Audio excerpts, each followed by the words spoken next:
Man, if you're not paying for everything. Yes, you pay for the date, you pay for the trip, you pay for her to eat, you pay for her nails, you pay for her hair. And the men that don't like to hear that are not men. I don't know what you want me. How can you be masculine if you're not providing?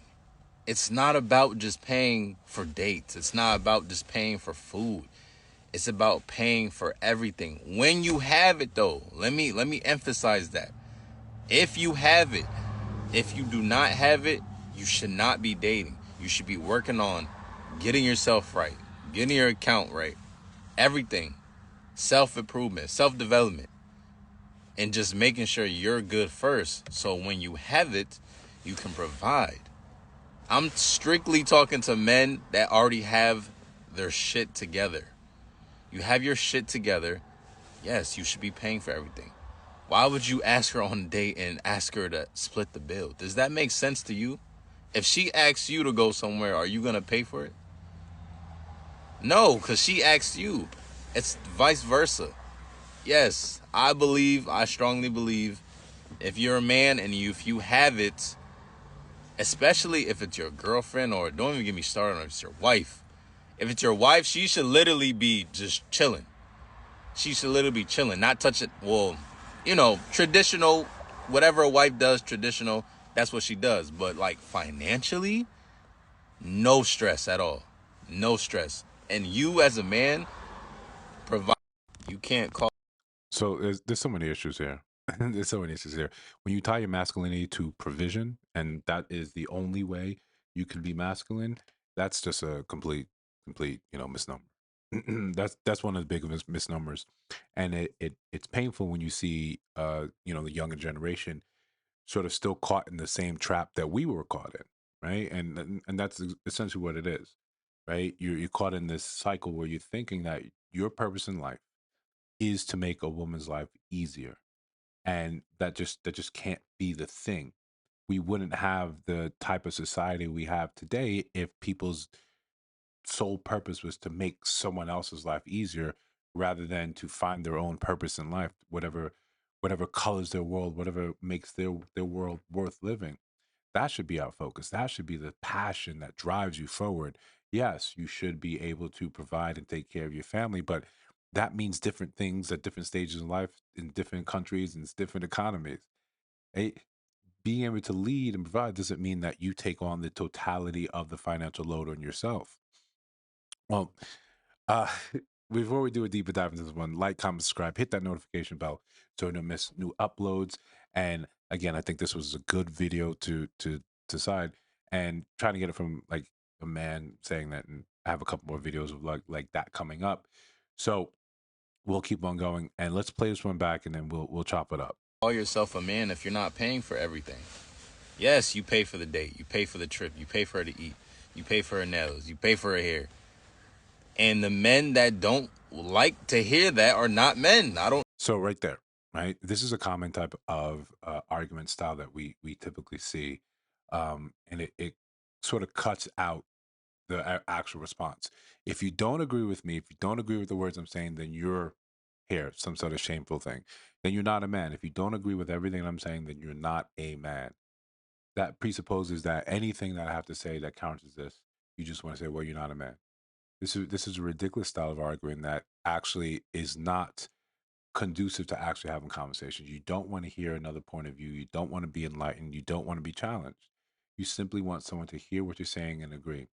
You want the masses to say, "Oh yeah, no, you're right," because I want to be known as a man. I should just simply agree with what you're saying. If you say it, you flip it another way. Any real man, knows that he leaves women alone. He just focuses on himself. He grinds. If you don't agree with that, you're some sort of loser. You hear this type of framework all the time, and it's defeatist. It doesn't encourage actual dialogue. It doesn't allow you to be challenged in a constructive sort of way. Know what you want me. How can you be masculine if you're not providing? You don't have to provide for women to be masculine, right? You can provide for yourself. You can provide for your family.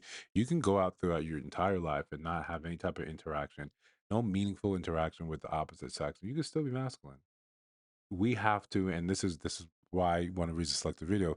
As men, we have to redefine what masculinity is, and when that conversation has to include the younger generation as well.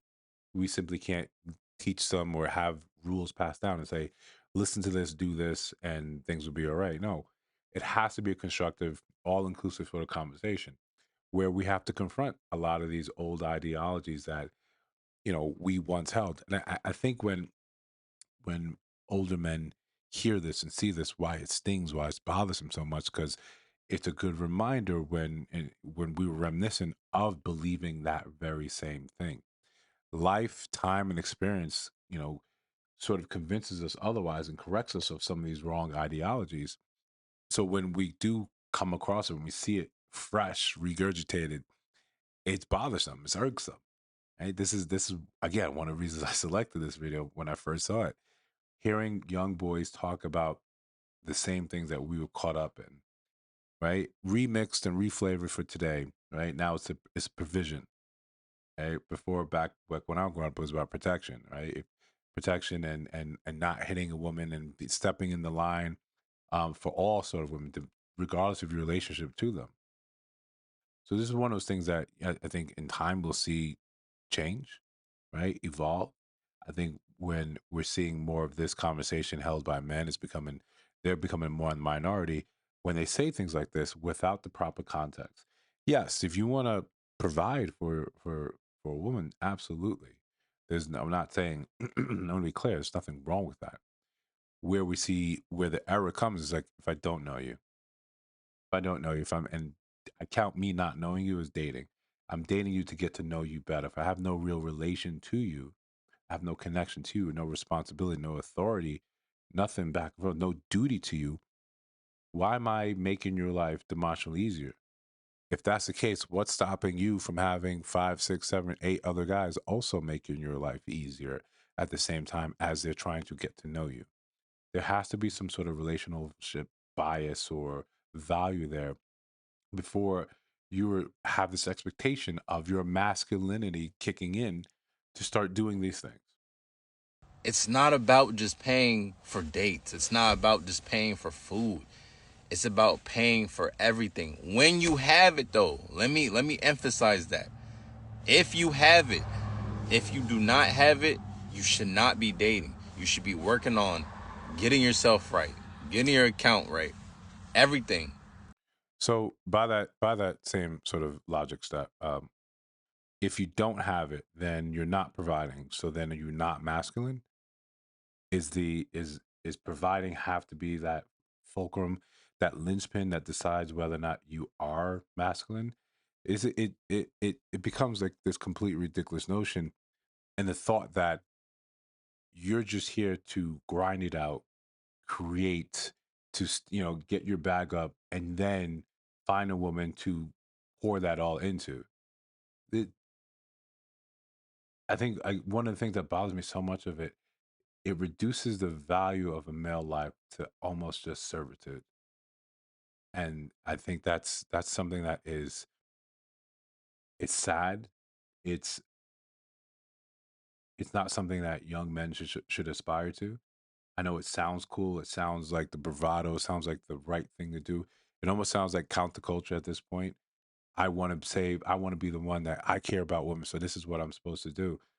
I I think it's a trap. I think it's a dangerous way to walk because when you find out that you feel like you're doing the right thing and the world doesn't simply turn around and reward you for doing what you feel and believe is the right thing, that first woman that you pour everything into, there's no guarantee that things go right.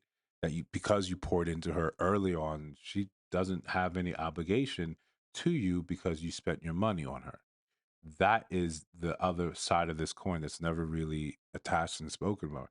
If she doesn't know or care or love you and you do these things for her, that does not give her the obligation to sleep with you, to be with you, to care about you, to do anything for you. You simply chose to do that because that is your style of dating, that's your style of courting, that's your belief system.